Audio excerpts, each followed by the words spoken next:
योग दर्शन विभूतिपाद में आपका स्वागत है। आज का विषय है विभिन्न विषयों में आत्म संयम करने का क्या परिणाम है। जैसे साधक को, योगी को अथवा व्यक्ति को भूत भविष्य के बारे में ज्ञान किस प्रकार से प्राप्त होता है, इस बात को बताते हुए योग दर्शन विभूतिपाद पातंजल योग सूत्र 16 में महर्षि पतंजलि कहते हैं, परिणामात्रय संयमा दत्तीताना गत ज्ञानम।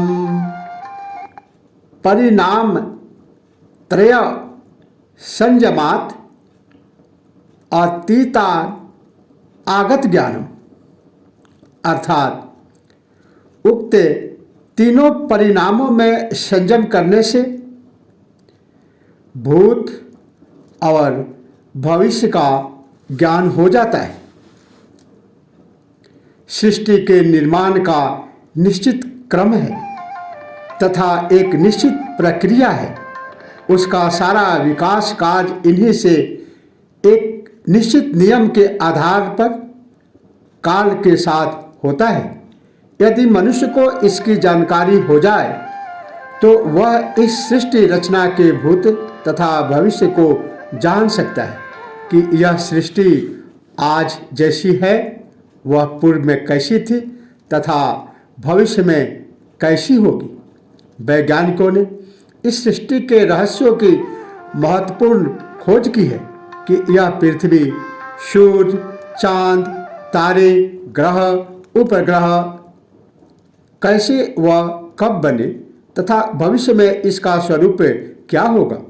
उन्होंने पृथ्वी की आयु, जल, वनस्पति, मनुष्य आदि के विकास क्रम का महत्वपूर्ण अध्ययन किया तथा भविष्य के लिए भी बताया कि इसका स्वरूप क्या होगा। ठीक इसी प्रकार योगी यह जानता है कि इस सृष्टि का मूल कारण क्या है, इसका किस प्रकार परिवर्तन होकर वह आज की स्थिति में पहुंची है तथा भविष्य में कितने समय बाद यह किस रूप में प्राप्त होगी। वैज्ञानिक अपने विभिन्न उपकरणों, तथ्यों, सूचनाओं आदि के द्वारा विभिन्न प्रयोग परीक्षण करके यह ज्ञात करता है तथा योगी भी यह जानता है कि इन वस्तुओं में धर्म परिणाम, लक्षण परिणाम तथा अवस्था परिणाम से किस प्रकार परिवर्तन होता है। सिद्धांत रूप से यह जान लेने के बाद वह जिस वस्तु के भूत तथा भविष्य का ज्ञान करना चाहता है उसमें संयम करके इनके स्वरूप का ज्ञान करता है। यह बहुत गहरी समझ का परिणाम है। हर पदार्थ तथा जीव में परिवर्तन का एक निश्चित क्रम एवं अवधि है तथा एक निश्चित प्रक्रिया है जिसे समझ लेने से वह सब कुछ जान सकता है। आवश्यकता है इसको समझने की। योगियों का, साधक का, व्यक्ति का ऐसा ज्ञान कोई जादुई चमत्कार जैसा नहीं है बल्कि एक वैज्ञानिक जैसा ही है। केवल जानने की विधि का अंतर है। वैज्ञानिकों के निर्णय परोक्ष साधनों पर आधारित है जिससे निष्कर्षों में त्रुटियां रह सकती है, किंतु योगी प्रत्यक्ष अनुभव करके जानता है, क्योंकि कहा गया है यथा ब्रह्मांडे तथा पिंडे।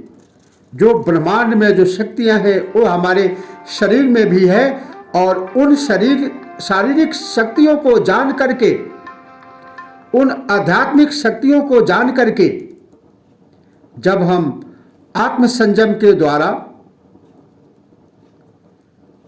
उसके अधिक निर्णय तक पहुंच सकते हैं, प्रकृति के स्वरूप को अच्छी तरह से अधिक सत्य रूप से भूत भविष्य के ज्ञान को समझ सकते हैं और वह निर्णय अधिक सत्य होंगे। पूर्ण ज्ञान के अभाव में जो योगी ऐसी घोषणाएं कर देते हैं, उन्हीं की घोषणाएं असत्य सिद्ध होती है। इसीलिए महर्षि पतंजलि ने योग दर्शन विभूतिपाद के अंतर्गत सूत्र 16 में कहते हैं, परिणामात्र संयमा आदत्तिताना गत ज्ञानम। परिणाम मात्र संयमात अतीतान आगत ज्ञानम। परिणाम मात्र संयमात, तीनों परिणामों में संयम करने से अतीतान आगत ज्ञानम, अतीत अर्थात भूत और अनागत भविष्य जो होनहार है उसका ज्ञान हो जाता है। आज इतना ही। इसी के साथ ओम नमः शिवाय। जय श्री कृष्ण।